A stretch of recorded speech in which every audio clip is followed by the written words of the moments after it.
Une fois encore, bienvenue. Commençons avec le Cameroun, où il y a eu des nouvelles contestations dans les deux provinces anglophones du sud-ouest et du nord-ouest du pays ce week-end. Des séparatistes anglophones ont appelé à proclamer symboliquement l'indépendance. Samedi, un jeune homme a été abattu par des forces de sécurité dans l'arrondissement de Kumba et les forces de l'ordre sont accusées d'avoir fait au moins 8 morts au cours de ces manifestations. Town of Kumba, known as a rebellious city since the start of protest by the Anglophone minority last November. November sparking clashes between security forces À and Buea, la principale ville du sud-ouest anglophone, les rues étaient pour la plupart désertes et les forces de sécurité patrouillaient dans les rues, y compris la zone où les séparatistes devaient se rassembler. Le dimanche 1er octobre, l'anniversaire de la réunification officielle des régions anglophones et francophones du Cameroun, les séparatistes anglophones ont voulu faire une proclamation symbolique de l'indépendance d'Ambazonie, le nom de l'État qu'ils veulent créer. Et puis à Bamenda, les forces de sécurité ont dû recourir au gaz lacrymogène et parfois aux coups de feu pour disperser les manifestants. En effet, des témoins font état de tirs à balles réelles. Et puis c'est sur les réseaux sociaux que le président camerounais Paul Biya, accusé de négligence dans le dossier, a condamné de façon énergique tous les actes de violence, d'où qu'ils viennent, quels qu'en soient les auteurs, appelant ainsi au dialogue. Depuis novembre 2016, la minorité anglophone du pays, qui représente environ 20% des 22 millions de Camerounais, proteste contre ce qu'elle appelle sa marginalisation dans la société. Certains anglophones exigent le retour au fédéralisme, tandis qu'une minorité réclame la partition du Cameroun. Deux scénarios qui, je le précise, dont le pouvoir ne veut pas entendre parler, le pouvoir à Yaoundé.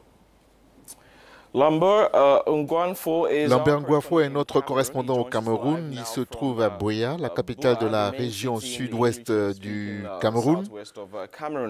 Bonjour Lambert, thank you for being there for us. Merci Lambert d'être avec nous. Bonjour. Good morning, bonjour. Yes. Bonjour. Alors, You are in Buea, la capitale de la région du sud-ouest. Oui. Alors, la ville de Buea, la capitale de la région du sud-ouest, était ce 1er octobre une ville morte. Les rues étaient désertes, les populations sont restées serrées chez elles. Seuls étaient visibles les véhicules de la police et de l'armée qui circulaient de part et d'autre.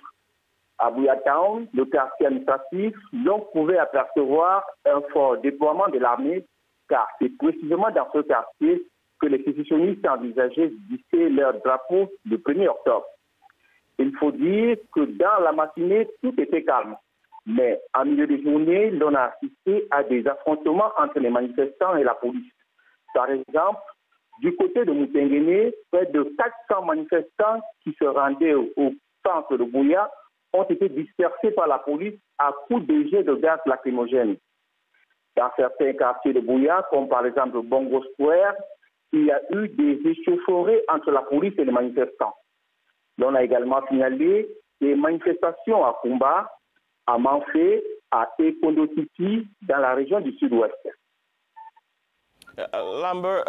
Lambert, des images assez violentes ont circulé au cours de la journée de présumées victimes. Les autorités camerounaises ont-elles fait un bilan des événements? Have the Cameroonian authorities made any assessment of the event or spoken yet? Ou alors ont-elles fait une sortie sur le déroulement de la journée? Alors, il faut dire que les autorités camerounaises ne se sont pas encore exprimées sur le bilan des manifestations dans les régions du sud-ouest et du nord-ouest. Les responsables du Social Democratic Front, le principal parti de l'opposition, font état d'une centaine d'arrestations et de 3 personnes qui seraient décédées à Kumbo, dans la région du nord-ouest. J'ai assisté personnellement à plusieurs arrestations à Buea, des personnes qui ont été arrêtées et dont on ignore où elles se trouvent en ce moment. Il faut tout de même préciser que les informations sur les personnes décédées restent encore à confirmer.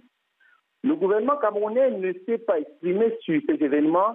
C'est plutôt le chef de l'État, Paul Biya, vous l'avez dit, qui n'est pas revenu au pays après avoir pris part à la dernière Assemblée générale de l'ONU, qui a vivement condamné les manifestations intervenues dans les zones anglophones par un communiqué publié sur sa page Facebook hier après-midi.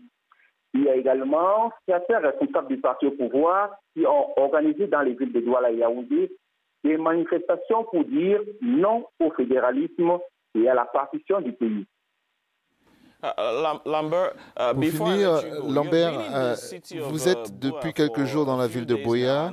Vous avez sans doute échangé avec des populations. Quels sentiments avez-vous perçus chez ces populations? Sont-elles prêtes à aller jusqu'au bout?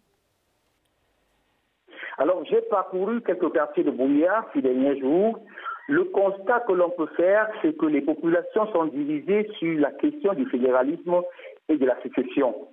Certains habitants de Buea, notamment les modérés, pensent que seul le dialogue inclusif, regroupant les partisans de la sécession, les partisans du fédéralisme et les Camerounais attachés à l'État unitaire, permettra de mettre un terme à la crise et d'aboutir à une paix durable. Les plus durs, les radicaux, peu nombreux, mais très actifs lors des manifestations, affirment être prêts à tout pour obtenir l'indépendance des régions anglophones. Ce qu'il faut savoir, c'est que, d'une manière générale, la majorité des anglophones ne voudraient pas une partition du pays. Ils sont beaucoup plus pour le fédéralisme.